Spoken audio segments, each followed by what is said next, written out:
Monday, July 14, 2025. Jack urges Vaughn and Joss to promote their relationship more effectively.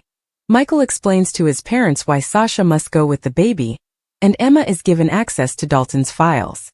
Read the most recent GH recap. Trina dumped Kai, Rocco contacted ABDUCTED, and Portia and Gannon got together. Lucy sits in the chapel and reads the Aurora narrative, which suggests Sonny ended Natalia. When Sidwell comes, she gives him a hug.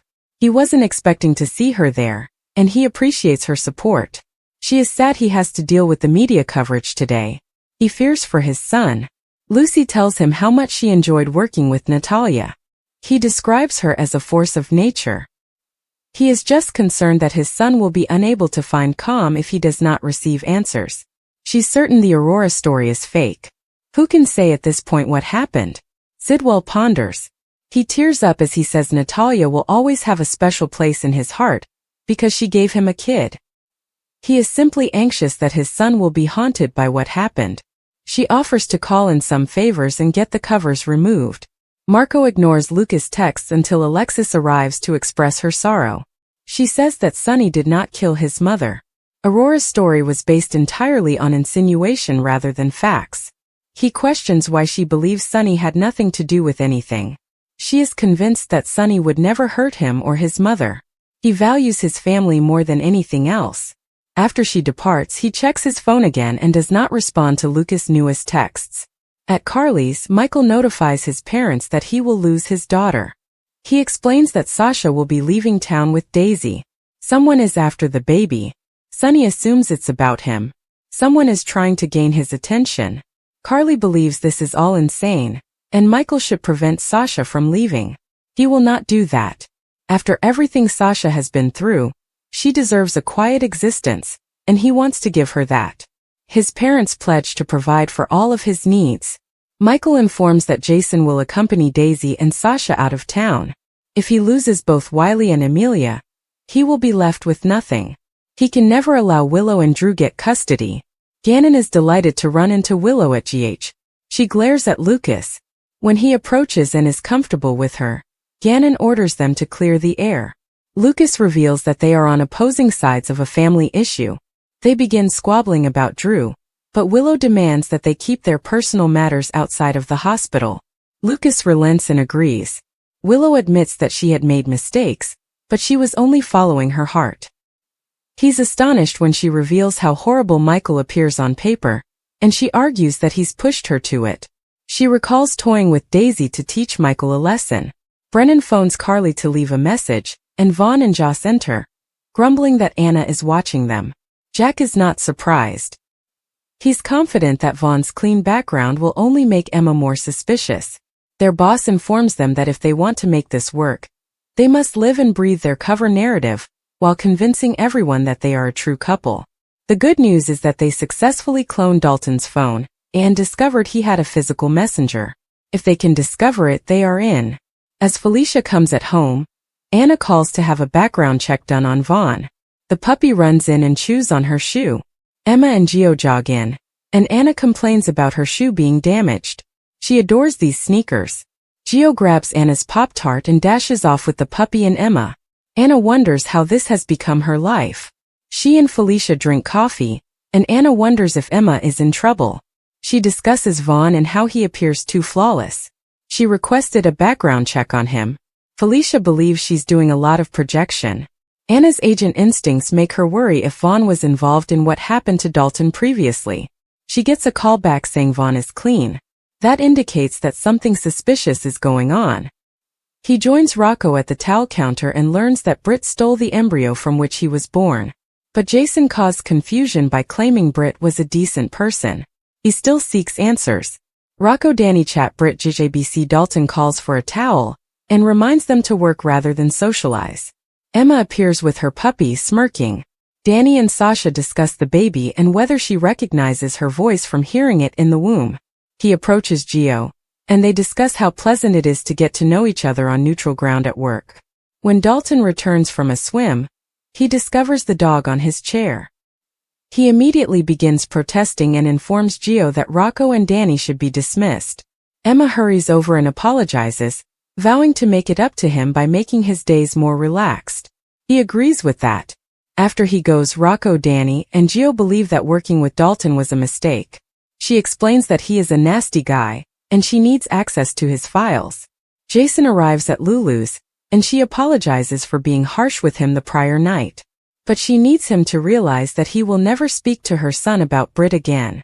She and Dante intended to tell Rocco but never had the opportunity. This is all bringing back painful memories. Britt stole 1 year of Rocco's life. Jason claims that what he told Rocco about Britt does not change what she did to her. He claims that Britt changed. Lulu does not want to know anything positive about that woman. She is concerned that the damage has already been done, and her kid is drifting away. He says she only needs to believe that her son loves her. She'll confess her rage at him was a little misdirected. After he goes, Alexis appears and inquires about the Aurora story and how it seemed uncommon for Curtis. She wants to know who wrote it to protect Christina. Lulu is delighted to help. Lucas goes to Metro Court and asks Carly to let him inside Marco's room. When they enter, it is vacant. Jason holds Marco captive. Dalton joins Sidwell in the chapel. Sidwell reveals that their mutual acquaintance is growing impatient and wants to know what's taking so long.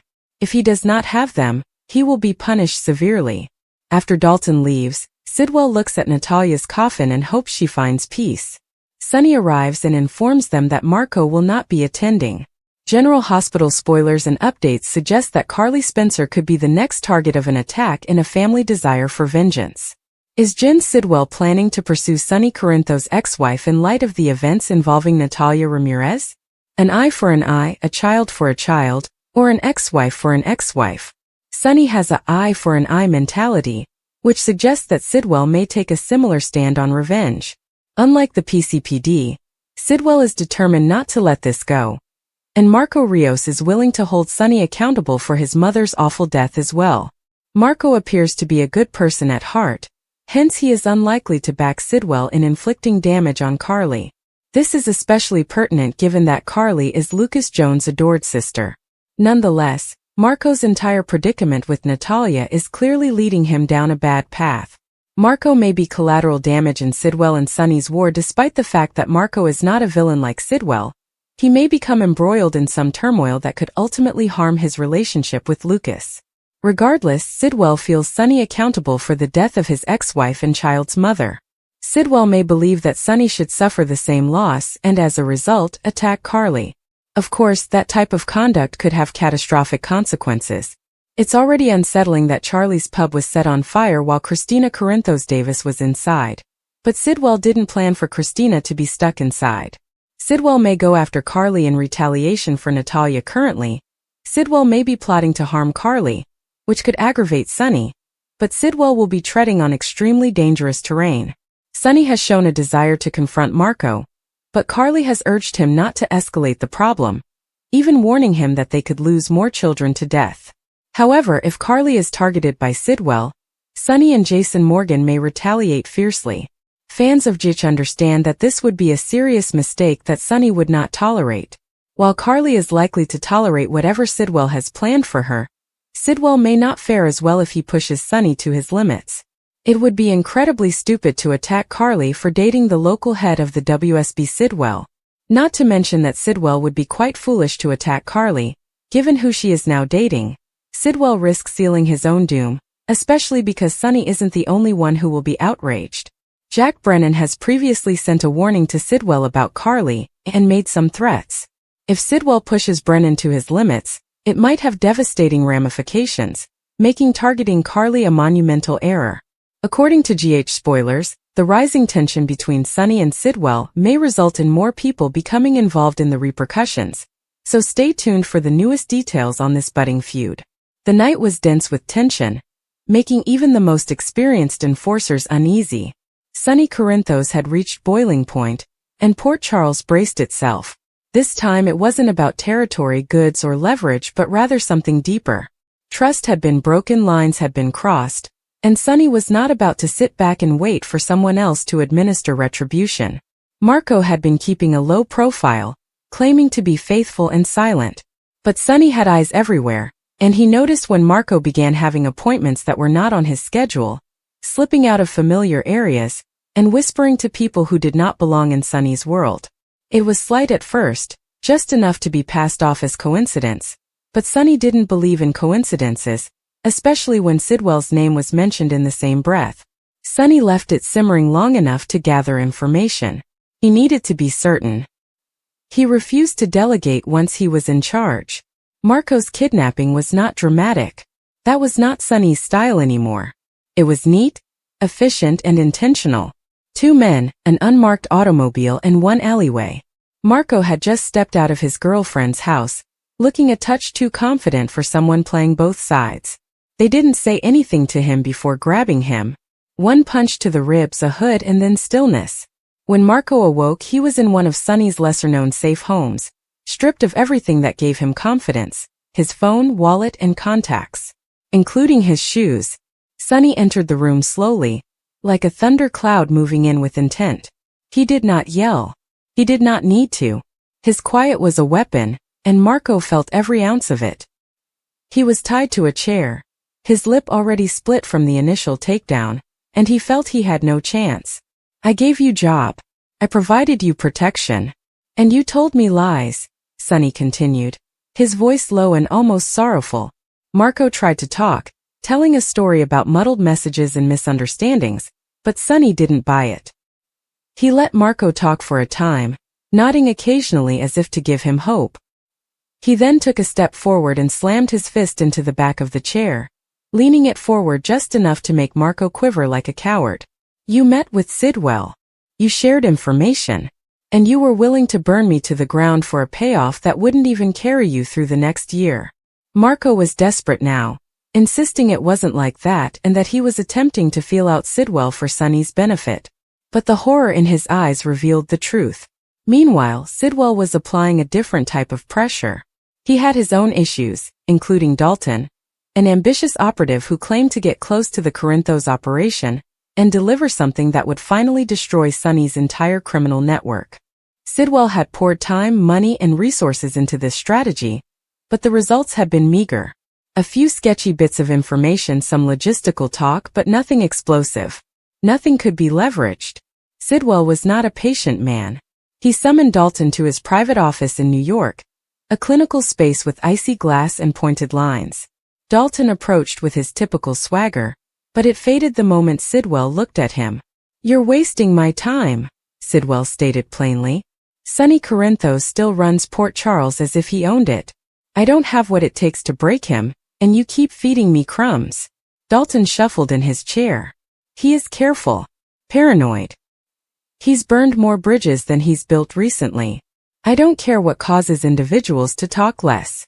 I care about you getting something beneficial, or you will be replaced. That hurt hard. Dalton understood the stakes. If Sidwell turned on him, he would be out of not only his employment, but also every safety net that had kept him off the streets. Sidwell would not hire people over whom he had no authority, and Dalton knew far too much to get away with it.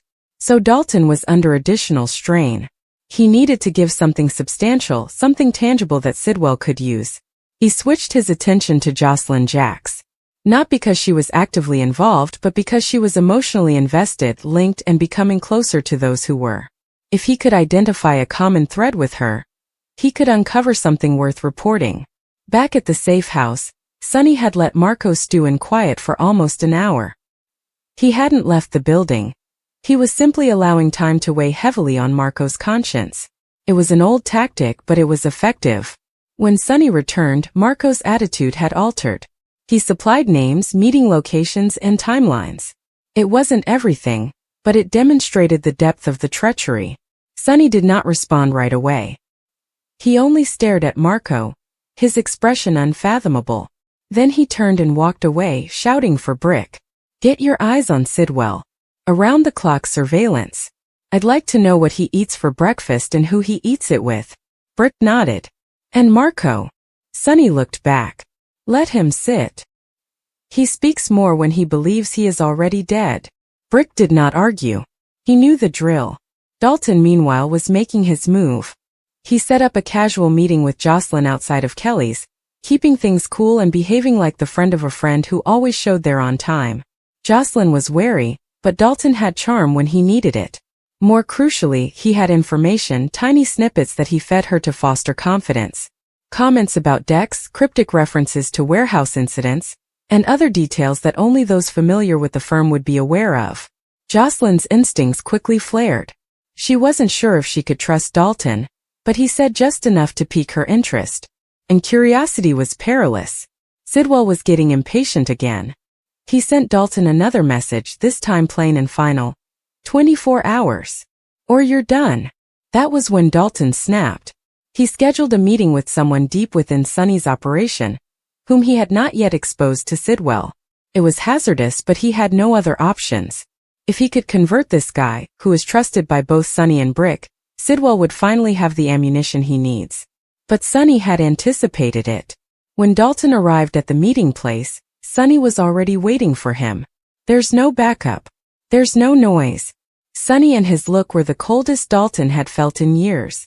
I thought you were slick, didn't you? Sonny said. Thought you could dance in two worlds without getting caught? Dalton attempted to dismiss it, but the weight of Sonny's gaze made it difficult. He muttered something about being caught in the middle and misunderstood. I don't misunderstand people, Sonny explained. I allowed them to show me who they are. And you just showed me. Dalton went for the inside of his coat, but Sonny was faster. Dalton froze as a rifle appeared from his side in a fluid motion. You're going to take a message back to Sidwell, Sonny said. Tell him he made a mistake believing he could tamper with me. And tell him that the next person he sends, if there is one, will not walk away. Dalton nodded nervously. He knew what a second opportunity looked like even if it came with threats. He went without saying anything else. Marco meantime had left by daybreak. Not killed. Sonny didn't require a body right now, but expelled, admonished, and banned. Anyone in Port Charles who came into contact with him would respond directly to Sonny. Brick called Sidwell's name again that afternoon, informing Sonny that he had left the city undercover, vanishing into another shell firm under a different alias. But Sonny wasn't concerned. He did not need to find Sidwell just now. He only needed Sidwell to know one thing. He'd seen him coming, and there would be no more shadows to hide in. Port Charles kept advancing, ignorant of how close it had gotten to catastrophe. But Sonny watched from his perch at the Metro Court, sipping a drink as if nothing had changed, as if the world hadn't nearly broken apart. Because this is what Sonny Corinthos excelled at. He made conflict seem tranquil. Carly Spencer believed she had been through it all. She'd been through mafia wars, betrayals, broken marriages, custody battles, and innumerable heartbreaks, but nothing could have prepared her for the arrival of Sidwell, a name that would soon shake her world to its foundation. For weeks, tales circulated in Port Charles's shadows about a quiet but dangerous figure watching from a distance, someone who appeared to move behind the scenes with the precision of a hunter. That person was Marcus Sidwell. Sidwell was not a well-known name in Port Charles at the time, but Natalia knew him. She recognized his hard stare and the silent rage that lurked beneath his well-tailored exterior. They had a history of bitterness, unresolved issues, and treachery. He had once, a long time ago, fallen in love with her, or so he thought. Natalia's decision to shut him out of her life had cost him dearly, both professionally and personally, and he promised never to let it go unpunished. So when Sidwell learned Natalia's involvement with Sonny Corinthos, he turned his attention to the guy he blamed for ruining her. When he discovered Sonny's extremely public and terrible history with Carly, the way ahead seemed clear. He wouldn't pursue Sonny directly, not yet. That would be too easy, too predictable. What about Carly? Carly had been Sonny's backbone, conscience, and accomplice in chaos and criminality. Sidwell understood enough about power to know that striking at the foundation was the best way to bring down a man like Sonny. He wanted to see Sonny flail. And Carly, who was rebellious, protective, and fiercely loyal, was the perfect catalyst for the unraveling. Carly started to notice the disruption slowly. It began with unusual phone calls, dead air on the other end, as if someone was listening. Then came the emails. Anonymous, cryptic threats with disturbing connections to her background. At first she dismissed them, figuring it was just part of being Carly Corinthos in a town where danger never sleeps. But something about how these words were written, precise, chilly, and personal, made her pause. She told Drew, who promised to look into it, but she didn't want to add to his workload. They had only just begun to mend the wounds of their previous breakup, and Carly wasn't sure she wanted him drawn into what seemed like a ghost of her own mistakes. She turned to Brick, who volunteered to look around and see what he might discover. It wasn't long before Sidwell's name appeared. Brick became immediately concerned. This person isn't like the other players. He does not want territory. He does not want money. He seeks vengeance. That makes him dangerous. Carly's expression darkened. Then he chose the wrong woman to pursue. But Sidwell wasn't just attempting to scare her. He was destroying her life. He began attacking her economic ventures in a subtle yet deliberate manner. Permits for the Metro Court were delayed, suppliers inexplicably withdrew, and inspections grew frequent and intrusive. Carly attempted to hold the line, but the pressure was increasing. He then went after her family. Jocelyn was nearly run off the road while driving home from university one night. This is a warning, not an accident. Donna returned home crying from school after a stranger attempted to engage with her on the playground. Carly's heart almost stopped. She confronted Sonny, enraged that whatever issue Sidwell had with him was now harming her children. Sonny's reaction was fast and predictably explosive. He wants to target my family? He'll be sorry he ever came to this town. However, Sonny was susceptible. His mental health had deteriorated for months after losing control of his organization and witnessing Ava's custody threats. His alliance with Natalia was already strained. Sidwell had his sights set on Carly, who had always been able to read him like a map. Sonny didn't know how to protect her anymore. Sidwell, for his part, made no attempt to conceal his interest in Carly. In reality, he set up a highly public run-in at the Metro Court. He was charming, even arrogant, and introduced himself like a snake offering a handshake. Carly Spencer, I have heard a lot about you. I was hoping we could discuss. Carly, ever the fighter, remained unfazed. If you have anything to say it now, because you won't get another chance. Oh, I think I will, he responded, his eyes shining. In fact, I believe we're only getting started. The confrontation shook her, but she would never acknowledge it. She knew the type. He was neither loud nor impetuous. He was the type to destroy from within, and he enjoyed playing with his prey before moving in for the kill. She knew the kind of war he planned to wage, and she wasn't sure she had the strength to fight another one after all. Jason Morgan returned to town just in time to notice the rising tensions. Despite his distance from both Sonny and Carly, he made it his mission to discover more about Sidwell. What he learned concerned him. Sidwell's ties to global arms traffickers, his deliberate actions in legal and financial systems, and his track record of slowly harming people rather than striking suddenly. Jason confronted Carly one night outside the Metro Court. This guy is not only dangerous, he is patient. And that is terrible. Carly was conflicted. She hadn't relied on Jason in months, yet his calm presence felt like the only stable thing in her chaotic life. She nodded. All right. But we do things my way. He wants to screw with me? Then we show him what it truly looks like. As Sidwell's psychological warfare campaign intensified, Carly and Jason began to plan a counterattack. They disclosed Sidwell's secret relationships with numerous prominent Port Charles merchants, causing them to cut ties. They disrupted one of his real estate transactions, losing him millions. The tide slowly began to change. But Sidwell retaliated harshly. He arranged for Carly's audit by the IRS. Her accounts were abruptly blocked, and the Metro Court launched an investigation. She was surprised but not broken. Natalia reappeared during the course of the fight. She had been keeping quiet to avoid the devastation Sidwell had brought with him. But when she saw he had set his sights on Carly, remorse overtook her.